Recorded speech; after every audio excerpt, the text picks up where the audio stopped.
My best friend refused to come home from vacation after her daughter attempted suicide, then accused me of kidnapping her for taking her daughter in. When I confronted her, she scoffed and said she did it for attention. I just stared at her. That was 6 months ago. This morning, she was crying outside a courtroom she wasn't allowed in. My best friend Claire had always dreamed of being a mother. Ever since we were teenagers, she'd constantly talk about what kind of mom she'd be and how many kids she'd have. So when Julia was born, Claire was over the moon, and I was just as happy. I'd never seen her glow so bright. Our daughters, Julia and my Emma, grew up together like sisters, spending weekends and holidays at each other's houses. Fast forward 15 years, Claire asked if I could watch Julia for a week while she took a solo vacation to Bali. It wasn't unusual. Claire liked her breaks, and Julia practically lived at my house anyway. The first 2 days were fine, typical teen stuff, Netflix marathons, junk food, all of that. But on day 3, things took a turn. At dinner, I called Julia down from her room, but she didn't answer. Emma said she hadn't seen Julia since lunch, and a weird feeling settled in my stomach. I walked upstairs, knocked on her door, but got nothing. I tried opening the door, but it was locked. Julia never locked her door. Something was off. I grabbed the key from the hallway drawer and opened the door, my heart pounding. Julia was lying on her bed, barely breathing, surrounded by empty med bottles and a folded note. My vision blurred as I dialed 911. Emma stood frozen behind me, crying, asking what was happening, but I couldn't find the words. Everything happened fast. The ambulance arrived, and I was answering questions from EMTs while frantically texting a neighbor to watch Emma. On the ambulance ride, I called Claire. She was still at the resort. Through choking sobs, I told her what happened, but instead of sounding even remotely worried, Claire hesitated, then said, "Is it really that serious? Maybe she just wanted attention." I felt my stomach drop. My head spun in disbelief. At the hospital, the doctor explained Julia needed her stomach pumped. I texted Claire immediately. Surely now she'd realize how serious it was. But Claire's next message knocked the wind out of me. Changing flights is $200. It's expensive. Plus, you don't have to go to the hospital every day. That's literally what nurses are for. I stared at my phone, my blood boiling. I wanted to scream, but I knew Julia needed me more than Claire's drama right now. I took off work, used my vacation days, and spent 3 straight nights in the hospital chair beside Julia's bed. One night, she told me she thought Claire didn't love her anymore. She asked why her mom wasn't coming back for her. I didn't know how to respond. I just hugged her, feeling a wave of anger in my chest. Throughout all this, I sent Claire constant updates, photos, and texts, but each response I got back was shorter, colder. Meanwhile, she posted beach selfies, captioning, "Living my best life." It hit me then that the Claire I knew, the devoted mom she always claimed to be, had completely vanished. When Julia was discharged, I prepared a safe, comforting room for her at my place. I tried countless times to talk to Claire about the situation, but she brushed it off every time. Claire finally showed up at my house, a full day after landing, deeply tanned and relaxed. She gave Julia an awkward half-hug, then immediately asked about the luggage she'd left before vacation. As I explained Julia's recovery plan, Claire's eyes darkened, her jaw tightening with every word. Suddenly, Claire snapped. She stood up, accusing me of parenting her child behind her back. Her voice got louder, and she started shouting about me overstepping boundaries and blowing things out of proportion. "It was probably just for attention," she spat. That's when I heard a choked sob from the hallway. Julia stood frozen, tears streaming down her cheeks. Claire barely glanced at her daughter. My heart pounded. "Are you kidding me?" I shouted. I yelled at Claire that she chose the beach over her dying daughter, but Claire just scoffed, rolling her eyes. "Teens are dramatic. You should have known better." That was it. I snapped and unloaded everything. I told her she was selfish, that she'd consistently put herself first, that Julia's life was apparently only worth $200 to her. Claire's voice lowered, venomous and cold. "You don't understand what it's like needing a break from your kids." At that exact moment, something between us shattered completely. I saw who Claire really was, and I knew instantly our friendship was beyond repair. Claire grabbed Julia's bag and demanded she leave, but Julia locked herself in my bathroom, sobbing uncontrollably, refusing to go. And that's when Claire lost it. She began yelling, accusing me of kidnapping her daughter, and before I knew it, her phone was out, and she was calling the police. "Go ahead," I said. "Call them. Let's see what they think about a mother who wouldn't interrupt her vacation when her daughter attempted suicide." That only made Claire angrier. She stormed out and came back 20 minutes later with 2 police officers. She was actually claiming I was kidnapping her daughter. The officers looked uncomfortable when they realized the situation. I showed them Julia's discharge papers and tried to explain about the suicide attempt. Claire interrupted constantly, spinning some tale about me being obsessed with her daughter and trying to replace her as Julia's mother. "Ma'am, where is the minor now?" one officer asked. "She locked herself in the bathroom because she's afraid to go with her mother," I explained. The female officer asked if she could try talking to Julia. She knocked gently on the bathroom door. "Julia, I'm Officer Martinez. Can we talk for a minute?" After some coaxing, Julia unlocked the door. She looked terrible, red-faced and trembling. The moment she emerged, Claire started in on her. "Julia, stop this ridiculous behavior right now. You're causing a scene for no reason." The officers exchanged glances. The female officer suggested they talk to Julia privately. Claire objected, but the male officer firmly told her they needed to hear from Julia directly. While they were talking, Claire paced the hallway, loudly complaining about me poisoning her daughter against her. Emma, who'd been sitting quietly in the waiting area, started recording Claire on her phone without anyone noticing. After about 15 minutes, the officers returned with Julia. Officer Martinez said, "This seems beyond our jurisdiction. This is a family matter that needs professional intervention." She made a call, and a CPS worker named Ms. Thompson arrived about an hour later. Ms. Thompson interviewed Julia privately, while Claire continued her tirade about me in the hallway. When Ms. Thompson finished talking with Julia, she suggested that Julia stay somewhere she felt safe for 72 hours, while proper evaluations could be conducted. Claire looked like she might explode, but apparently realized making another scene in front of CPS wouldn't help her case. "Fine, 72 hours. upstairs, but I want to get some of her things from the guest room. I didn't trust Claire to be alone anywhere near Julia, so I went with her to collect Julia's belongings from my house. As soon as we were upstairs, Claire turned on me. You think you've won? I'm going to destroy your life for this. Julia is my daughter, not yours. I'll make sure everyone knows what kind of person you really are. What Claire didn't know was that Emma had followed us upstairs and was recording from the hallway. On the recording, you can clearly hear Claire say, "I don't even want to deal with a moody teenager. Do you think I enjoy this?" When Claire left, she slammed every door she could find and peeled out of our driveway fast enough to leave tire marks. Her parting words were that she'd be back with real authorities who would take her side. I called my sister immediately. She's a family attorney, and I needed advice ASAP. She told me to document everything, every text, every interaction, every witness, start a journal, save screenshots, record dates, and times of everything. That night, my phone blew up with messages from mutual friends. Claire had started posting on social media that I was mentally unstable and had kidnapped her daughter. Some friends were asking what was going on. Some were already taking Claire's side, and others were sending supportive messages. I couldn't believe how quickly everything had fallen apart. Just a week ago, Claire and I were planning our annual summer beach trip together. Now she was publicly accusing me of kidnapping, and I was hiding her daughter from her. The next morning, I took Julia to her scheduled therapy appointment. I was waiting in the reception area when Claire barged in, demanding to participate in the session. I'm her mother. I have every right to be there. The therapist, Dr. Chen, came out to the waiting room when she heard the commotion. She calmly asked to speak with Claire privately before making any decisions. Claire went with her, leaving me and Julia in the waiting room. "Are you okay?" I asked Julia. She looked down at her hands. "There's something I haven't told anyone," she whispered. "The reason I did what I did, I found messages on Mom's phone. She was texting her friend Leah about how much she resents being a mother, how she wishes she could just leave and never come back. My heart broke for her. Julia, I'm so sorry. I'm scared to tell the therapist or the CPS lady. What if they make me go to a foster home or something?" I took her hand. "You should tell Dr. Chen everything. The more she knows, the better she can help. And you always have a home with us, no matter what." About 20 minutes later, Dr. Chen emerged looking concerned. Claire stormed out behind her, yelling that Dr. Chen was biased and unprofessional. She didn't even look at Julia as she left. Dr. Chen asked to speak with both Julia and me. She recommended continued professional support for Julia and suggested it would be best if Julia remained in a stable, supportive environment, meaning our home, at least temporarily. Back at my house, we got a notice that Claire had filed for an emergency custody hearing. I started to panic, but then Ms. Thompson from CPS called. She explained that Dr. Chen had filed a report expressing serious concerns about Claire's parenting. The emergency hearing had been postponed pending a formal investigation. That should have been a relief, but it just marked the beginning of the battle. Claire started calling and texting Julia constantly, alternating between guilt trips, "I guess you don't love me anymore," and love bombing, "You're my whole world, baby girl." Then she'd switch to messages like, "Stop exaggerating what happened," and "You're making me look bad." Julia showed me all the messages, and I helped her block her mother's number while documenting everything for CPS. It broke my heart to see Julia having to protect herself from her own mother. News about the situation spread through our social circle. Most of our friends were supportive once they understood what had happened, but Claire managed to convince a few people that I was trying to steal her daughter. These friends started calling me and even showing up at my house to talk some sense into me. One afternoon, I decided to take the girls for ice cream, hoping to get away from the stress for a bit. In the parking lot of the ice cream shop, we ran into Claire's best friend, Megan. She immediately pulled out her phone and started filming us, yelling about parental alienation and how I was brainwashing Julia. I hustled the girls back to the car while they both cried. This is my life now, documenting everything, consulting with my sister about legal options, supporting Julia through her recovery, and trying to shield both girls from Claire's increasingly erratic behavior. The CPS investigation is ongoing, and Julia's school counselor has been calling me with concerns since Julia hasn't been attending. I keep asking myself how we got here. How did 15 years of friendship disintegrate so completely? And more importantly, how did I never see this side of Claire before? Was she always like this, and I just didn't notice? Or did something change? Whatever the case, I'm committed to being there for Julia for as long as she needs me. She deserves to feel safe and loved, and if Claire can't provide that, then I will. But I'm scared about what Claire might do next. She's already proven she'll go to extreme lengths, even calling the police with false accusations. What happens when the 72-hour period is up? What happens if the courts send Julia back to her? I'm trying to take it one day at a time, but the stress is overwhelming. Emma is worried about her friend. My husband is supportive but concerned about the legal implications, and I'm just trying to keep everything from falling apart completely. The CPS 72-hour cool-down period was almost up, and I was a nervous wreck about what would happen next. Julia hadn't slept through a single night without nightmares since her hospital stay. I'd hear her crying at 2 a.m. and find her sitting in the hallway between our bedroom and Emma's room,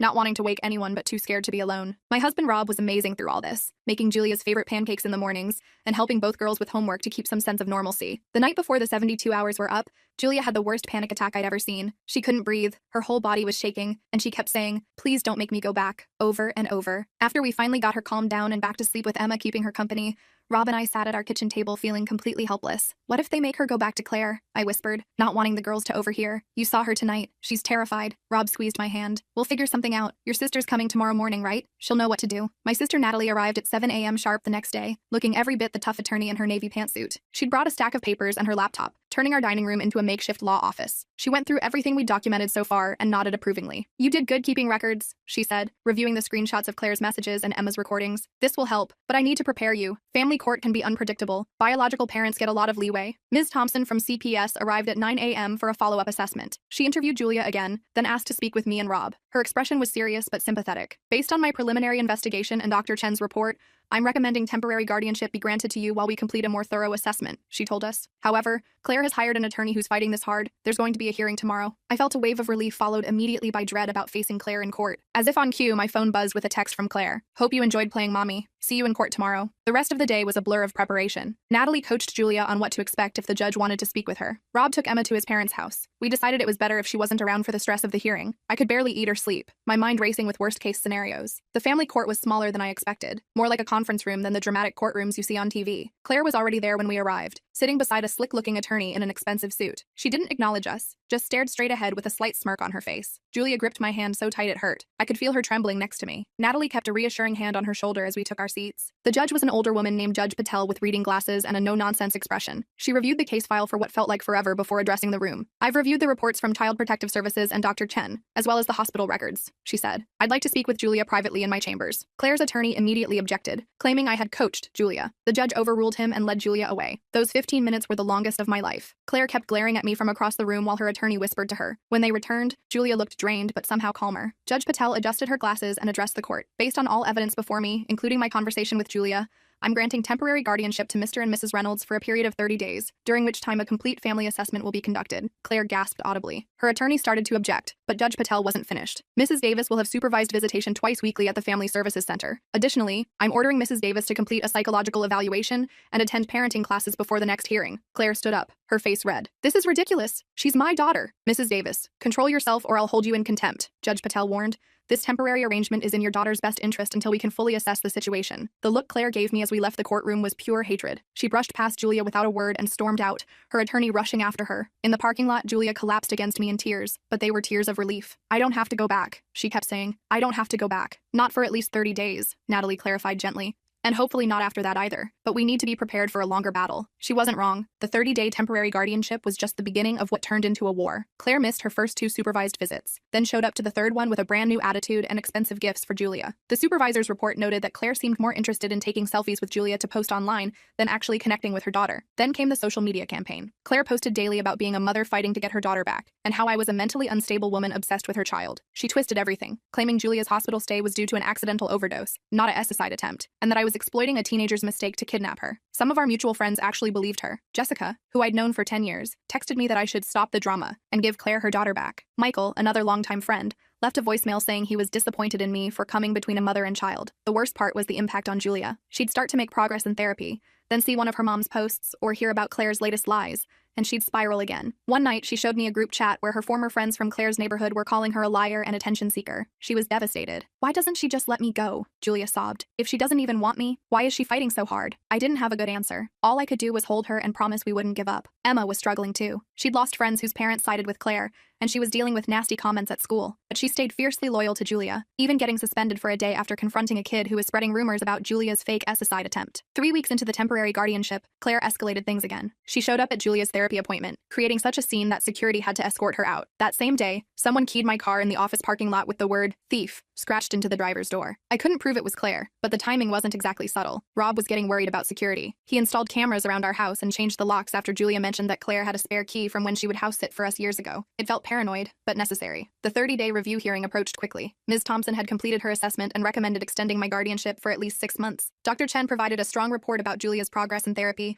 and the damage that would be done by forcing her to return to Claire's custody. We felt cautiously optimistic. Then, 2 days before the hearing, we were blindsided. Claire's attorney filed an emergency motion claiming Julia's father Mark wanted custody. This made no sense. Claire had always told us Mark abandoned them when Julia was a baby and wanted nothing to do with his daughter. Julia had never even met him. Natalie was furious. "This is a delay tactic," she explained. They know they're losing, so they're throwing in a complication to buy time. The judge postponed the hearing by 2 weeks to investigate the father's claim. I was beside myself with frustration, but Natalie saw an opportunity. If Mark really is in the picture, maybe we should talk to him, she suggested. Claire's painted him as the villain for 15 years, but what if that's not the full story? Julia was hesitant but curious about the father she'd never known. With her permission, Natalie hired a private investigator who tracked down Mark Hansen in a town about 3 hours away. He was remarried with 2 young kids and worked as an architect. Nothing about him matched Claire's description of a deadbeat who abandoned his family. I was nervous about contacting him. What if he was terrible, or wanted nothing to do with Julia? But we needed to know the truth. Natalie called him first, explaining the situation professionally. To our surprise, Mark asked to video chat with all of us that same evening. When his face appeared on the screen, I was struck by how much Julia resembled him. Same green eyes, same chin. He looked nervous, but eager. Julia, he said, his voice catching. I can't believe it's really you. Julia was speechless, staring at the father she'd never met. I squeezed her shoulder supportively. Mark explained his side of the story, and it was nothing like what Claire had told us. He and Claire had dated in college, and she got pregnant unexpectedly. They tried making it work, but split up when Julia was 2. He paid child support and had regular visitation until Julia was 4. Then Claire got a job opportunity in our city and moved 200 miles away. She promised we'd work out a new visitation schedule, Mark explained. But then she started making excuses. Julia was sick, she had plans, the timing wasn't good. Eventually, she stopped answering my calls completely. He'd hired an attorney and fought for visitation, but Claire kept changing addresses and jobs. He sent birthday and Christmas gifts that were never acknowledged. When Julia was 7, he received a cease and desist letter from Claire's attorney claiming his harassment was causing Julia emotional distress. The letter said Julia was afraid of me and didn't want contact, Mark said, his voice breaking. I didn't want to traumatize my daughter, so I backed off. I kept paying child support through the state system, but Claire made it clear I wasn't welcome in Julia's life. He showed us a box of returned letters and cards he'd sent over the years. He'd kept track of Julia through distant mutual friends and social media,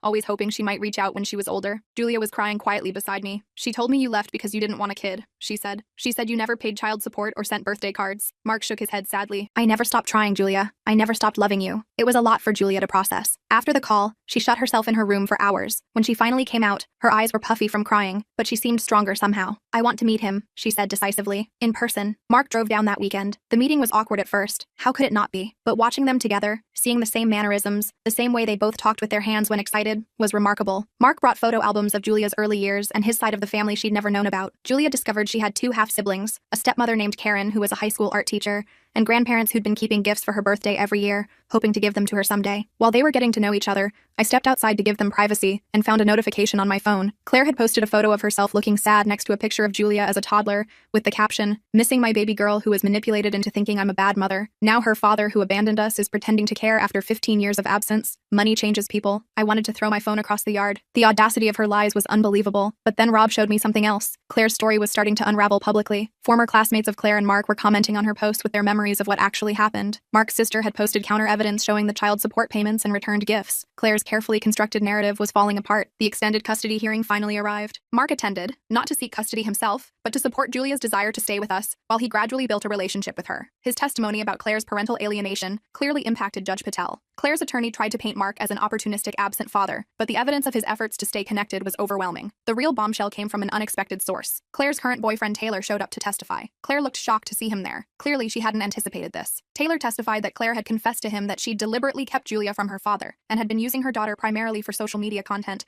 about being a dedicated single mom. Claire completely lost it in the courtroom, screaming that Taylor was lying because she dumped him. Judge Patel had to threaten her with contempt of court again to restore order. When the dust settled, Judge Patel extended my guardianship of Julia for 6 months, with Claire limited to supervised visitation once a week. She also granted Mark visitation rights and ordered family therapy for all parties involved. Claire was required to complete parenting classes and individual therapy before the court would reconsider her custody position. Outside the courtroom, Claire stormed up to me, her face twisted with rage. "This isn't over," she hissed. "You've turned everyone against me, but I'll get my daughter back." Mark stepped between us. "Claire, that's enough. This isn't about you versus Sarah. It's about what Julia needs right now." Claire ignored him, focusing her fury on me. "You think you're so perfect. Such a great mother. I'll make sure everyone knows the truth about you." Taylor, who was still nearby, pulled Claire away before security needed to get involved. I was shaking as we left the courthouse, but Julia looked calmer than she had in weeks. She'd stood up to her mother in court, telling Judge Patel clearly that she didn't feel safe with Claire and wanted to stay with us. It had taken tremendous courage. Life settled into a new normal for a few weeks. Julia continued therapy twice weekly. She started visiting Mark and his family on occasional weekends, building a relationship gradually. She even returned to school part-time, with a modified schedule and support from the school counselor. Claire, meanwhile, attended exactly 1 parenting class before dropping out. She skipped her first 2 supervised visits with Julia,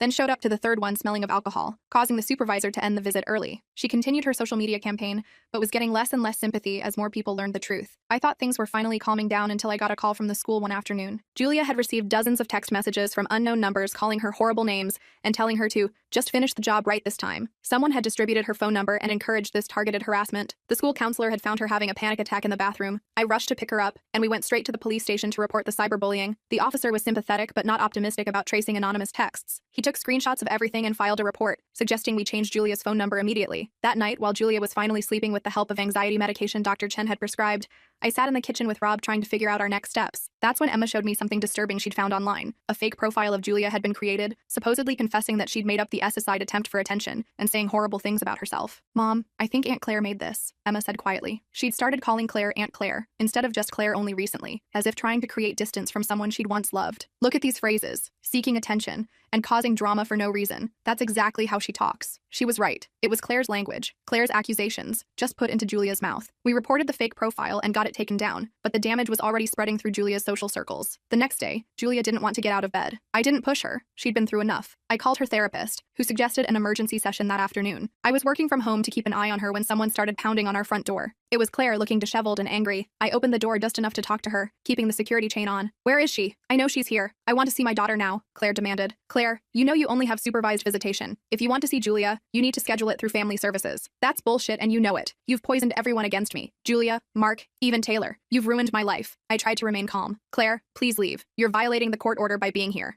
I'm not going anywhere until I see Julia." She tried to push the door open, but the security chain held. "I'm calling the police," I warned her. "Go ahead. Call them. They can't keep a mother from her child forever." I closed the door and immediately dialed 911. Claire continued pounding and shouting. Upstairs, I could hear Julia crying. I texted Rob, who was at work, letting him know what was happening. The police arrived within minutes. Claire immediately switched to a tearful, vulnerable persona, claiming she was just a concerned mother trying to check on her daughter after hearing she wasn't in school. The officers, thankfully, had been briefed on our case and knew about the court orders in place. They firmly but politely escorted Claire off our property, warning her that she could be arrested if she returned. As they were leaving, Claire looked back at the house and shouted, "I'll never stop fighting for her. Never." The incident shook all of us. Julia was terrified that Claire would come back when the police weren't around. Emma was angry, saying she wished Claire would just disappear. Rob started talking about installing better security systems, maybe even moving to a different neighborhood. Dr. Chen suggested that Julia write a letter to Claire, not to send, but to express all her feelings that she'd been bottling up. Julia spent hours on it, filling pages with years of hurt, confusion, and anger. When she finally let me read it, I was struck by her insight and maturity. "I think I understand now," she wrote. "Mom never really wanted me for me. She wanted what I represented, the perfect daughter for her perfect mom image. When I started having my own problems and opinions, I didn't fit her story anymore. But I'm not a character in her story. I'm a real person." Reading those words broke my heart, but also filled me with pride for this incredible young woman. Despite everything, Julia was finding her voice and her strength. A week later, we got news that would change everything again. The police had traced the anonymous harassing text to a burner phone purchased at a convenience store near Claire's apartment. The store had security footage of Claire buying the phone. Additionally,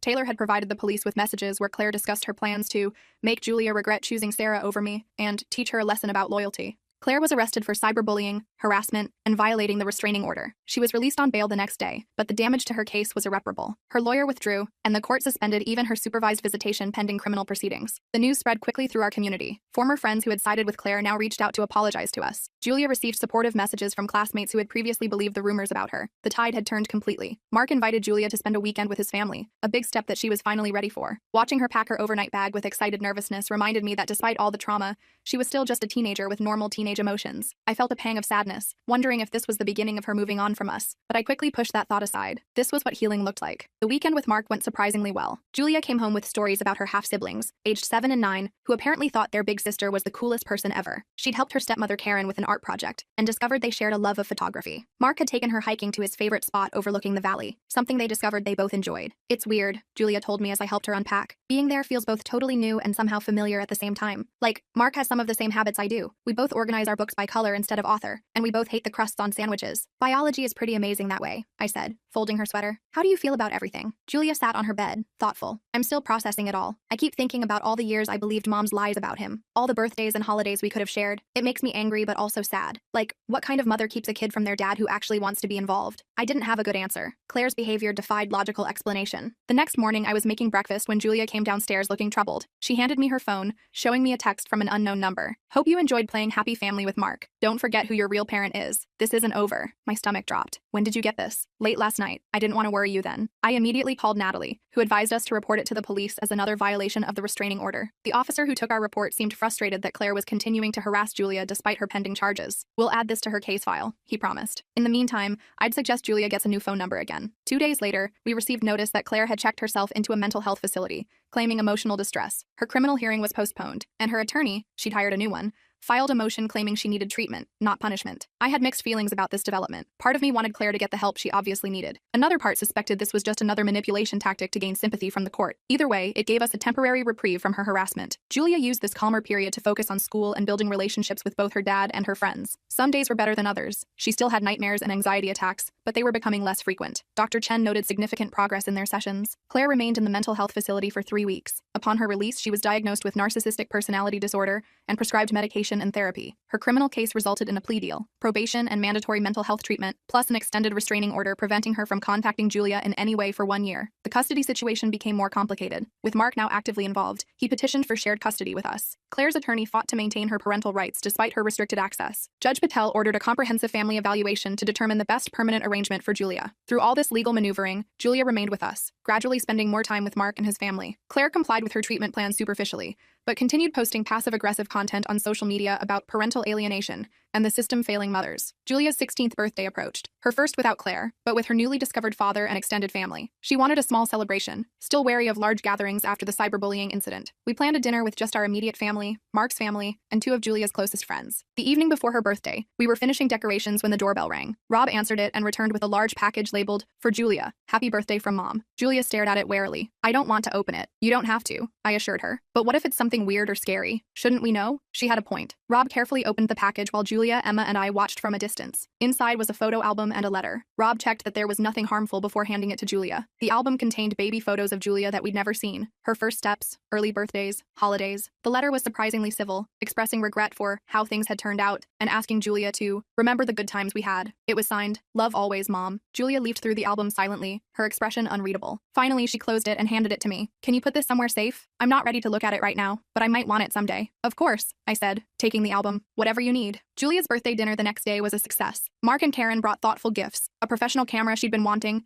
and a handmade quilt with fabric from her grandparents' old clothes, creating a connection to the family history she'd missed. Emma gave her a friendship bracelet she'd made herself, with charms representing inside jokes only they understood. Rob and I gave her a letter officially inviting her to live with us for as long as she wanted, along with a key to our house on a special keychain. It wasn't the most exciting gift, but the symbolism meant everything to Julia. She hugged us both for a long time, whispering "thank you" over and over. As the custody evaluation continued, we settled into a routine. Julia split weekends between our home and Mark's, with special occasions shared between both families. Claire remained on the periphery, completing her court-ordered treatments and occasionally sending appropriate cards or messages through her attorney. 6 months after Julia's SSI attempt, the final custody hearing was scheduled. The evaluator recommended a unique arrangement. Primary physical custody would remain with us since Julia was settled in our home and doing well, with regular visitation with Mark and his family. Claire would be allowed monthly supervised visits once she completed her treatment program, with the possibility of expanded access after a year of demonstrated stability. In the courtroom, we braced for Claire's objections, but she surprised everyone by accepting the arrangement without argument. She looked different, calmer, less polished, more authentic somehow. When given the chance to address the court, she actually apologized. "I recognize that my behavior has hurt my daughter," she said, her voice steady. "I've been focusing on what I wanted, rather than what Julia needed. I'm committed to getting better so I can be the mother she deserves, even if that looks different than I imagined." Judge Patel seemed impressed by Claire's statement and approved the custody arrangement, with periodic court reviews to ensure everyone was adhering to the terms. Outside the courtroom, Claire approached us cautiously. Julia tensed beside me, and I put a protective arm around her shoulders. "Julia, I know you don't believe me right now, and I don't blame you," Claire said, "but I'm trying to change, really trying. I hope someday you'll give me another chance to be in your life." Julia nodded stiffly but didn't speak. Claire seemed to accept this, turning to leave without pushing for more. As we walked to our car, Julia was quiet. Finally, she said, "Do you think she meant it? About changing?" "I don't know," I answered honestly. "People can change if they really want to and put in the work, but it takes time to rebuild trust once it's broken." "I'm not ready to forgive her," Julia said firmly. "Maybe someday, but not now." "That's completely valid," I assured her. "You don't owe her forgiveness on any timeline but your own." That night, I found Julia sitting on our back porch swing, looking at the stars. I sat beside her, and we swung quietly for a few minutes. "Sarah," she said finally, "thank you for saving my life. Not just that night, but every day since." I wrapped my arm around her, my throat tight with emotion. "You're the one who did the hard work, Jules. I'm just grateful I get to see the amazing person you're becoming." "I used to think I didn't matter to anyone," she said softly. "Now I know that's not true." As we sat there under the stars, I reflected on how differently things might have turned out if I hadn't found Julia that night, if I'd respected Claire's parental authority despite my concerns, if I'd backed down when faced with police and accusations. The thought was unbearable. Our journey was far from over. Julia still had a lot of healing to do. The relationship with her father was still new and developing. Claire remained an unpredictable factor in our lives, but for the first time in months, I felt genuine hope for Julia's future, and for all of us. us. The broken friendship with Claire would always be a painful chapter in my life. I mourned the loss of the person I thought she was, the years of shared memories and trust. But in its place, something stronger had formed, a chosen family built on genuine care rather than obligation or image. And watching Julia blossom in that environment made everything we'd been through worthwhile. The broken friendship ending. For the next couple of months, things were actually pretty stable. Julia was attending therapy regularly, and her therapist reported good progress. She'd even started going back to school full-time, though we'd arranged with the administration that she could call me to pick her up if things got overwhelming. Mark was proving to be an amazing dad, patient, thoughtful,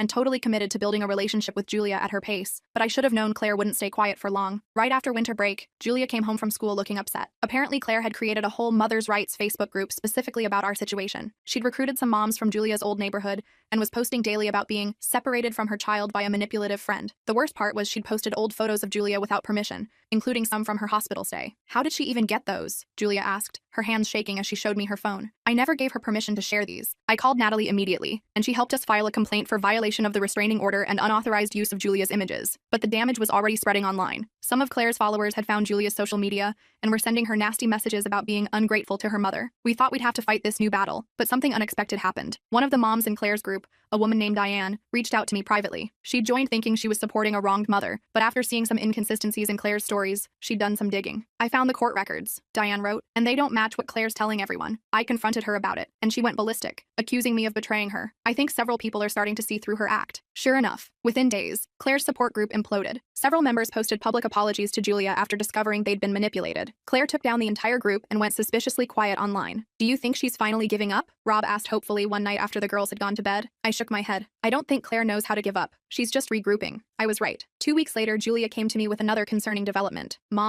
Sarah, she corrected herself, though secretly, my heart swelled a little whenever she accidentally called me Mom. Claire's been emailing my teachers. She showed me her school email, which included a forwarded message from her English teacher. Claire had contacted every one of Julia's teachers, claiming she was concerned about her daughter's academic performance and requesting regular updates on assignments and grades, despite the court order specifying all educational information should go through me or Mark. The school administration was amazing once I explained the situation. They sent out a staff-wide alert about Claire and reinforced their security protocols to prevent her from accessing Julia's records or the building itself. Claire's next move came during Julia's therapy session. Dr. Chen called me immediately afterward, sounding troubled. I wanted to let you know that Claire somehow obtained my professional email address and sent me a lengthy message containing what she claims is Julia's history of manipulation and attention-seeking behavior. It's highly inappropriate, and I've reported it to the court. Julia was devastated when she found out. She's trying to turn everyone against me, she whispered, hugging her knees to her chest. Even my therapist. But it's not working, I pointed out gently. Dr. Chen saw right through it. Everyone who matters knows the truth about you, Julia. That seemed to help, but I could see the toll this constant battle was taking on her, and on Emma too. My daughter had been Julia's rock through everything, but I noticed she was becoming anxious about her own reputation at school after Claire started suggesting online that Emma was a bad influence who encouraged Julia's rebellion. I found Emma crying in her room one night after seeing posts where some parents questioned whether their kids should hang out with those troubled girls from the Reynolds house. I sat on her bed and pulled her into a hug. I'm so sorry, sweetheart. This isn't fair to you. Emma wiped her eyes. I don't care what those stupid parents think. I just hate seeing Julia hurt over and over, and I'm scared about what Claire might do next. I was scared too, though I tried not to show it. I was also exhausted. Between work, legal issues, supporting both girls, and trying to maintain some semblance of a normal household, I was running on fumes. Rob was picking up tons of slack, but he was tired too. That's when Mark stepped up in a way I hadn't expected. He adjusted his work schedule to take Fridays off so he could help with school pickup and appointments. He started having Julia and Emma over on those afternoons, giving Rob and me a few hours to catch our breath each week. His wife Karen even dropped off homemade meals a couple times, saying simply, "We're family now. This is what family does." Just as I thought we might be finding a sustainable rhythm, the court scheduled a review of Claire's supervised visitation. There was a possibility they might expand her access if she'd complied with all requirements and shown improvement. 3 days before the review, Julia came to me in tears, showing me her phone. She'd received dozens of texts from unknown numbers with messages like lying bitch and attention whore, and everyone knows you're making this up. Some even contained threats. Maybe you should try killing yourself for real this time. I was horrified and immediately called the police. They took a report and said they'd try to trace the numbers, but admitted these harassment campaigns were often difficult to track. We got Julia a new phone number the same day, but the damage was already done. She had nightmares that night and could barely function the next day. At the visitation review hearing, we presented evidence of the harassment. The phone company had traced the text to a burner phone purchased at a convenience store near Claire's apartment. The store's security footage clearly showed Claire buying the phone, wearing a baseball cap but still easily identifiable. Claire's attorney tried to argue there was no definitive proof she'd sent the messages, but the judge wasn't buying it. Instead of expanding Claire's access, The judge maintained the supervised visitation schedule and ordered Claire to undergo a complete psychological evaluation before any changes would be considered. Outside the courtroom, Claire's attorney pulled me aside. My client is experiencing financial hardship that's preventing her from attending all her mandated therapy sessions, he explained. She's asked if you would consider reducing the child support you're receiving to offset those costs. I just stared at him. I'm not receiving any child support. Claire hasn't paid a dime since Julia came to live with us. The attorney looked genuinely surprised. But my client said she's been paying substantial support. She lied to you, I said simply. Check the court records. That evening, Julia seemed unusually quiet after her supervised visit with Claire. I found her sitting on her bed, staring at the wall. Everything okay, sweetheart?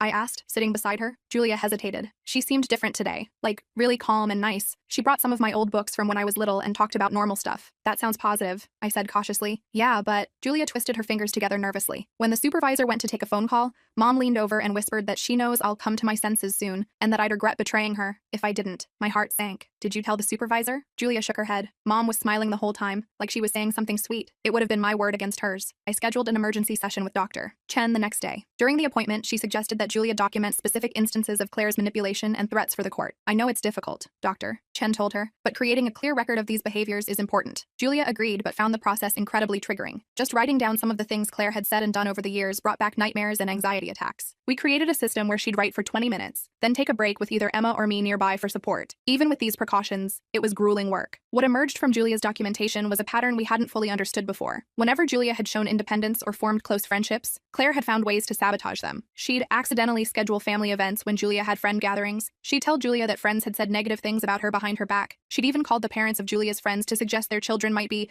negatively influenced by spending time together. Meanwhile, Claire's psychological evaluation was completed and submitted to the court. Her attorney immediately filed a motion to have it sealed, claiming it contained private medical information irrelevant to the case. We waited anxiously for 2 weeks before the judge ruled that portions relevant to parenting capacity would be disclosed. The unsealed sections were disturbing. The psychologist noted concerning narcissistic patterns and specifically recommended against unsupervised parenting time, stating that Claire viewed Julia as an extension of herself rather than a separate individual with legitimate needs and feelings of her own. Claire's response was to fire her attorney and claim the psychologist was biased against mothers. The court appointed a guardian ad litem, essentially an independent investigator focused solely on Julia's best interests, to assess the situation from all angles. Linda, the guardian ad litem, was thorough and fair. She interviewed everyone in both households, spoke with Julia's teachers and therapist, and reviewed all the documentation we'd gathered. During her home visit with Claire, she spent over 2 hours talking with her. Claire was very different with Linda than she is with us, Julia said after her own interview with the guardian. She was like super mom of the year, all concerned and warm and stuff. I tried not to worry that Linda might be fooled by Claire's performance, but it was hard. So much depended on her assessment. Then something unexpected happened. One of Claire's friends,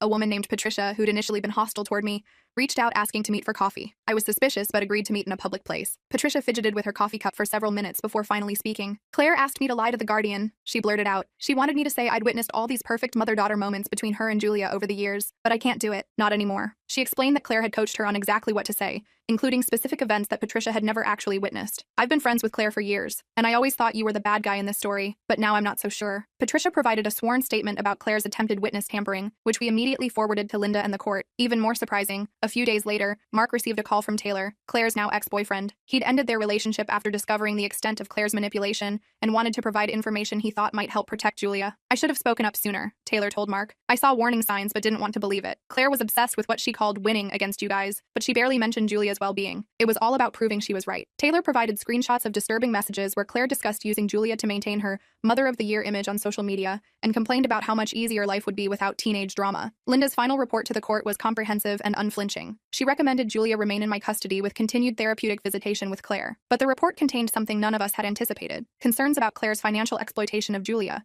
through a fundraising account claiming to be for Julia's recovery and legal defense. The judge immediately froze the account and ordered a financial investigation. It revealed Claire had raised over $15,000 from sympathetic followers online, ostensibly for Julia's treatment and legal fees. Bank records showed the money had actually funded Claire's vacation, shopping sprees, and legal representation. The court ordered Claire to repay all fraudulently obtained funds and barred her from using Julia's name or image online for any purpose. When news of the financial exploitation spread through our community, public opinion finally shifted decisively in our favor. With her reputation crumbling, Claire made a show of recommitting to her court-ordered therapy and parenting classes. Her new therapist reported she was attending sessions but showed minimal engagement or insight. The court maintained all supervision requirements despite Claire's protests that she was doing everything asked of her. As Julia's 17th birthday approached, we wanted to make it special. She'd made remarkable progress in therapy and had even joined an art group for teens dealing with trauma. 2 weeks before her birthday, Claire filed an emergency motion demanding to be included in any celebration as her maternal right. The judge not only denied Claire's motion but reprimanded her attorney for abusing emergency proceedings. Still, Julia worried Claire might show up anyway and ruin the day, so Mark suggested hosting the celebration at his house in the neighboring state. The party was perfect, just friends and family, good food, and no drama. Julia seemed genuinely happy, laughing with Emma and her half-siblings, showing Karen her latest art project, and looking more relaxed than I'd seen her in over a year. When we returned home that evening, we found dozens of boxes stacked on my front porch, all labeled Julia's childhood. Inside was mostly junk, broken toys, stained clothes, even some trash. Clearly Claire's attempt to insert herself into the day, even from a distance. Classic mom, Julia said, sighing as we sorted through the mess. Always has to remind everyone she exists. As the school year progressed, Julia started talking about college. She wanted to visit some art schools on the East Coast, which would require adjusting the custody agreement for out-of-state travel. We filed the appropriate motions months in advance, anticipating Claire's opposition. Sure enough, Claire fought the college visit request, claiming Julia was too emotionally fragile to travel far from home. The guardian ad litem strongly disagreed, noting Julia's excellent academic recovery and emotional growth. The judge not only approved the college visits but praised Julia's resilience in court, making her blush with pride. During their third college visit, Julia received multiple calls from an unknown number,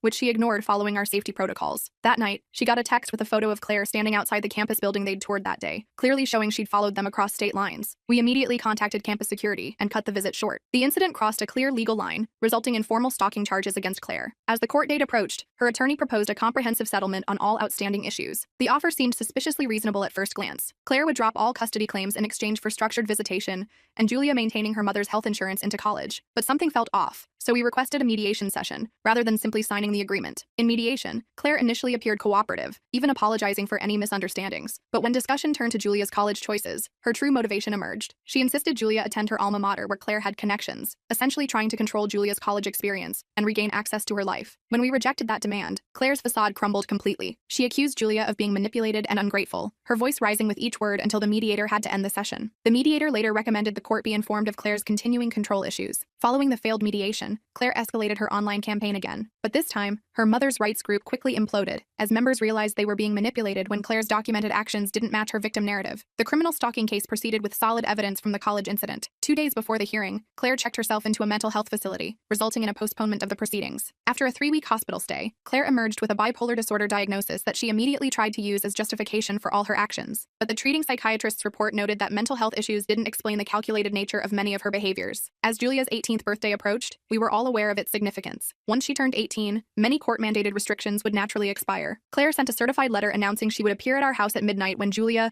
legally became an adult and could make her own choices without interference. We obtained an extended restraining order based on the continuing pattern of harassment and Julia's legitimate fear for her safety. But at 12:01 a.m. on Julia's birthday, Claire pulled up outside our house anyway, honking and shouting that she had a right to see her adult daughter. I called the police while Mark, who'd come over for backup just in case, stood at the door ensuring Claire couldn't enter. When officers arrived, Claire actually handed them a document she claimed was a court order granting her access. The officers quickly identified it as fraudulent and warned her about potential criminal charges for creating false legal documents. The fake court document incident resulted in formal charges. Rather than another lengthy court battle, the prosecutor offered a plea deal including mandatory psychiatric treatment and a 5-year restraining order. At the hearing, Julia delivered a powerful victim impact statement that left everyone in the courtroom emotional. "My mother has always seen me as an extension of herself, not as my own person," she said in a clear, steady voice. "When I didn't reflect the image she wanted, she tried to break me rather than accept me. But I hope someday she gets the help she needs, not just for my sake, but for hers." The judge commended Julia's maturity while accepting the plea deal with additional monitoring requirements. With legal matters finally concluded, Julia focused on her future. She applied to several art schools, struggling a bit with essay questions about family and challenges,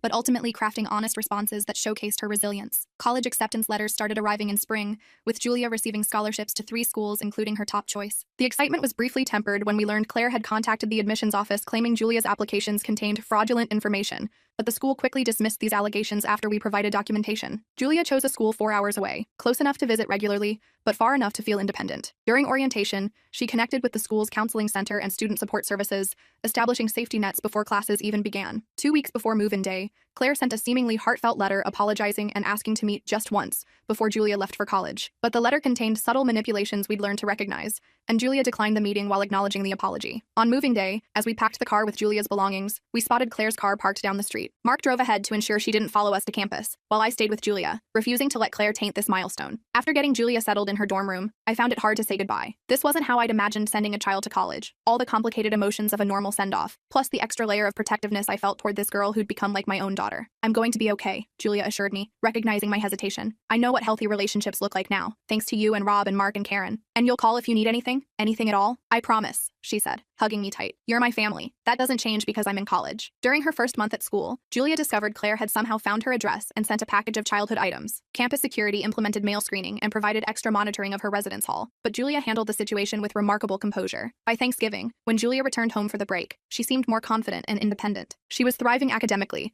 and had made several friends, including her roommate Casey, who came home with her for the holiday. An unexpected card arrived from Claire with news she'd moved to another state and was finally finding peace. Now, 2 years later, Julia is flourishing in college with a 3.8 GPA and a fantastic group of friends. She still sees a therapist occasionally, but mostly to process normal college stresses rather than trauma. She spends breaks and holidays alternating between our house and Mark's, with Emma visiting her at school whenever possible. She still receives occasional messages from Claire, who seems to have finally accepted the boundaries Julia has set. The messages are more respectful now, though they always contain hints of what their relationship could be. Julia maintains minimal contact on her own terms, not out of obligation, but as part of her own healing journey. Last week, Julia called with exciting news. Her artwork had been selected for a prestigious student exhibition. They want me to bring family to the opening, she said. So I need you, Rob, Emma, Dad, Karen, and the kids there. You're all my family. We wouldn't miss it for anything, I promised. The broken friendship with Claire will always be part of our story. The pain of losing someone I'd once considered a sister runs deep, and I sometimes still catch myself missing the person I thought she was. But what we've gained in return, this chosen family built around Julia's well-being, is more meaningful than I could have imagined. I watch Julia now, confident and thriving, pursuing her dreams without fear. I see Emma, whose unwavering loyalty to her friend taught her more about courage than any lesson could. I see Mark and his family, who opened their hearts to the daughter they'd been separated from. And I know that while blood might determine biology, true family is built through love, respect, and being there when it matters most.